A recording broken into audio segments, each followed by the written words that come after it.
Should we just get married? Chris asked. OK, I said, then passed out from exhaustion. I didn't know what was wrong with me, my body felt like it was shutting down. I needed to go to the hospital, but as a struggling actor who took on part-time jobs to pay the bills, I had no health insurance. Chris and I had been happy together for 3 years living in our separate New York City apartments. Neither of us was eager to get married. He was divorced and not ready to rush into anything. I wanted to be with someone I loved but thought of myself as way too progressive for such a conventional arrangement. I was cynical about love, or perhaps cynical about what marriage could do to love. My childhood memories of my parents' marriage haunted me. When I was 5, my mother married my stepfather 4 months after meeting him, not realizing how difficult it would be to merge our vastly different families. Both of them had lost their first spouses to unexpected illnesses but had approached single parenthood from opposite perspectives. Basically, she became strict and he became lax, which meant combining our families was like Leave It to Beaver meets Shameless. They stayed married, but much of my childhood was a painful mess that convinced me there was no such thing as love, only a temporary, delusional euphoria. But here I was, defying my convictions and accepting a proposal of love and health benefits. My illness had sneaked up on me gradually. I didn't recognize the gravity of the situation until things got bad one Sunday night at Chris's parents' house. While sitting at the dinner table, I became ridiculously cold and didn't even have the strength to keep sitting up. "I'm getting the flu," I said. "Got to lie down." Buried under 3 blankets on the couch, I was still shivering. Chris's father joined me in the den. "That's no flu," he said. "You have to go to the doctor." I procrastinated for 2 days, then called my internist friend in Reno, NEV. I described my symptoms, including the bizarre rash on my face and newly swollen ankles. He ordered me to go to the emergency room. "Do I have to?" My capacity for denial was astonishing. "There might be something seriously wrong with your kidneys," he said. "Go." I tried not to panic as I spent the next 2 days exploring options for health insurance.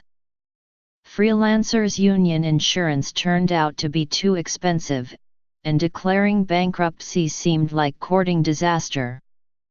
I was freaking out just as much about money as I was about the idea of dying. That's when Chris asked me to marry him.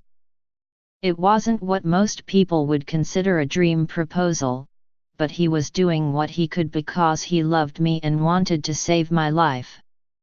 What's more romantic than that? I worried I might be using him because, although I loved him very much, I didn't believe in marriage. I didn't see how a piece of paper would change our relationship, other than we'd be living in one small apartment instead of 2, though of course we could do that without marrying.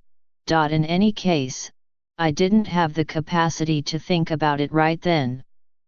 I tried to assure myself it wasn't a big deal, but I knew there were both tangible and intangible differences.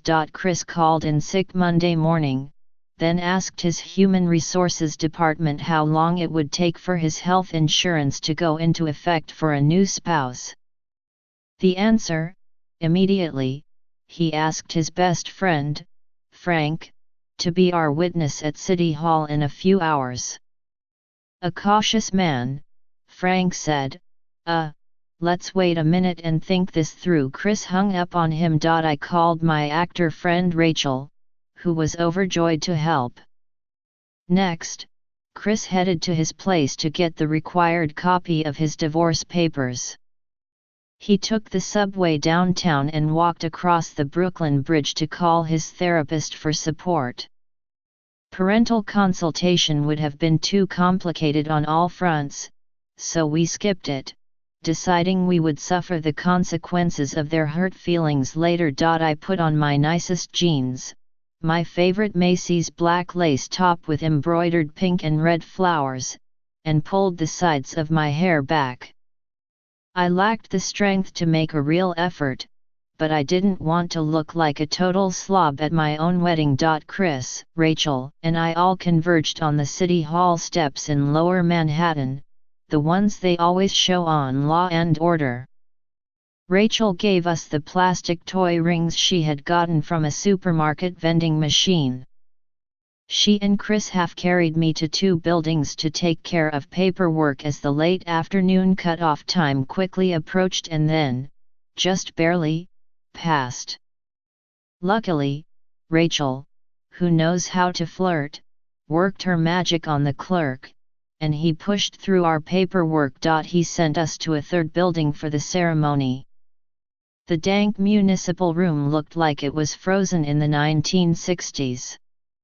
We stood in a long line between what we guessed was a mail-order bride and her groom and a knocked-up teenager with her 25-year-old, greasy-haired boyfriend. Our judge vaguely resembled Judge Judy.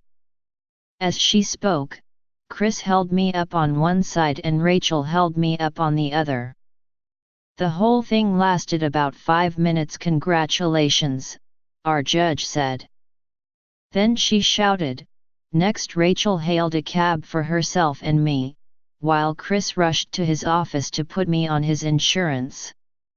He called as we were stuck in traffic to find out which hospital we were going to and met us in time for my admission processing. Over the next 5 days I spent there, a slew of specialists concluded that I had lupus, an autoimmune disease that causes the body to attack its internal organs.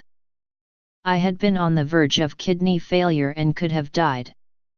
For many, finding out they have lupus is a long and mysterious path, because there is often no definitive diagnosis. But I was lucky, an unmistakable case with every clear-cut symptom. Chris was a superhero during our first week of marriage, which I spent in the hospital. He would go to his job, then to my apartment, if I needed something, then to the hospital, where he would sometimes stay all night. Then he'd do it all again the next day. Our 5th day of marriage was Halloween, my favorite holiday, and Chris showed up with punk rocker wigs and Mardi Gras beads. I was released that night, and we wore our costumes out of the hospital, onto the street and into a diner, where I wolfed down real food for the first time in a week. Thus began my adventures as a lupus warrior and married person.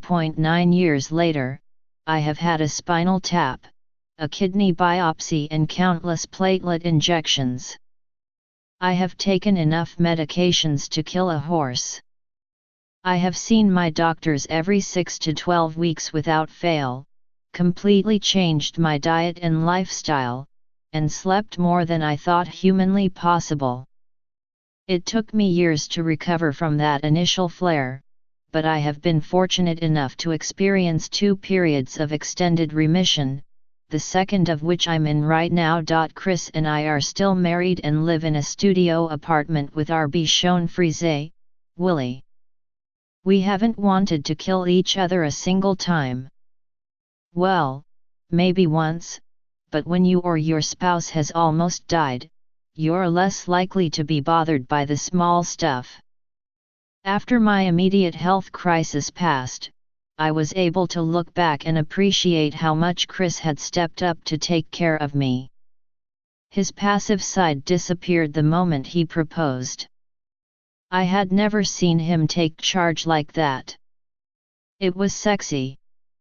Even though he risked major fury from his traditional parents, whom he correctly assumed would freak out once we told them we eloped, he married me anyway. I like to think that if we hadn't been pulled into marriage by circumstance, we would be living much the same way as we are now, but without rings. I suspect we would have moved in together, eventually. I kept my own name, so that would be the same. Family obligations might be different, but maybe not. But would we have grown this close if we hadn't experienced the medical emergency that pushed us into marriage? I doubt it. Lupus woke me up and forced me to take a leap of faith with Chris. And it taught me this: being married to someone you love is a lot better than being married to your own cynicism.